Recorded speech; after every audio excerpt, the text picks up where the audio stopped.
Mobile উপহার পেয়ে গেলাম। আলহামদুলিল্লাহ, আলহামদুলিল্লাহ। আসসালামু আলাইকুম। আশা করছি সকলেই আল্লাহর রহমতে ভালো আছেন। আমিও আল্লাহর রহমতে ভালো আছি। নতুন একটি মিনি ব্লগ নিয়ে হাজির হলাম।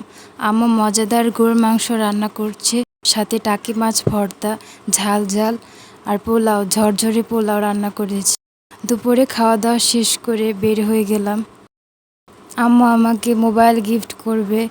কিছুদিন আগের থেকেই মোবাইলটা একটু ডিস্টার্ব দিচ্ছিল। মোবাইলে ভিডিও যেন আরও ভালো হয়, সেই জন্য আম্মু চাইলো একটি মোবাইল উপহার দিতে। আমি আলহামদুলিল্লাহ আলহামদুলিল্লাহ অনেক সৌভাগ্যবান যে মোবাইল কেনার জন্য আম্মু আমাকে নিয়ে যাচ্ছে। রাস্তার চারিপাশে গাছ লাগানো থাকলে দেখতে খুবই ভালো দেখা যায় আর পরিবেশটাও শান্ত থাকে। এই যে পৌঁছে গেলাম মার্কেটে, যেখানে অরিজিনাল মোবাইল পাওয়া যায় সেখানেই যাচ্ছি। এই যে সামনে আমার আম্মু আর আমার ছেলে। এখানে ৮-৯টার মতো মোবাইল ছিল। আমাদের বাজেট অনুযায়ী আমরা যে মোবাইলটা নিব তার থেকে আরও ৪-৫ হাজার টাকা বেশি লেগেছে পছন্দ অনুযায়ী। যতটুকু চেয়েছি আলহামদুলিল্লাহ এর থেকে বেশি পেয়েছি। ভিডিওটা যেন একটু ভালো হয়, কারণ এখন তো শুধু প্রতিযোগিতার যুগ। কে কার থেকে ভালো করে কন্টেন্ট তৈরি করতে পারে, সুন্দর ভিডিও তৈরি করতে পারে। বাসার থেকে সিলেক্ট করা হয়নি আমার মোবাইল কেনার ক্ষেত্রে। আমি সেখানে যেই পছন্দ করছি।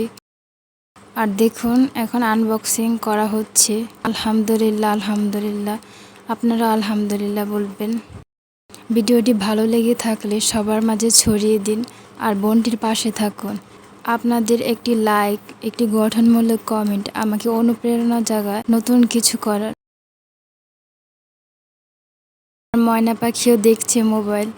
সে তো মোবাইলের দোকানে ঢুকবেই না, সে বলছে আমি ফ্যান কিনবো। তার ফ্যানের প্রতি আকর্ষণ লেগেছে। আম্মু বলছিল যে ফ্যান তো তোমার আছেই, ছোট ফ্যান, তুমি আর ফ্যান নিয়ে কী করবে? কিন্তু সে না, সে এই দোকান থেকে বের হয়ে যাবে, ফ্যান কিনবে। কোন মোবাইলটা কিনেছি সেটাই তো বলা হয়নি। এই যে হাতের ডান পাশে যে মোবাইলটা দেখতে পাচ্ছেন সে মোবাইলটাই কিনেছি। ব্ল্যাক কালার ছিল আর হোয়াইট কালার ছিল। আমি ব্ল্যাক কালারে নিয়েছি, কারণ ব্ল্যাক কালারের মধ্যে ময়লা কম দেখা যায় আর ভালোই থাকে। হোয়াইট কালারের মধ্যে ময়লাটা একটু বোঝা যায়, সেজন্য আমি ব্ল্যাক কালারই নিয়েছি। ওনারা বলেছিল মোবাইলের গ্লাসটা একটু দেরি করে লাগাতে, কিন্তু ছোট বাচ্চা থাকার কারণে আমরা মোবাইলের গ্লাসটা তখনই লাগিয়ে ফেলেছি। ছোট বাচ্চা থাকলে তো আধা ঘন্টাও কোনো গ্যারান্টি নেই মোবাইল টিকে থাকবে, সেজন্য লাগিয়ে ফেলাটাই বেটার। কোরবানি ঈদের কিছুদিন আগে এই গিফটটা পেলাম, কল্পনা করিনি আম্মা এত বড় সারপ্রাইজ দেবে।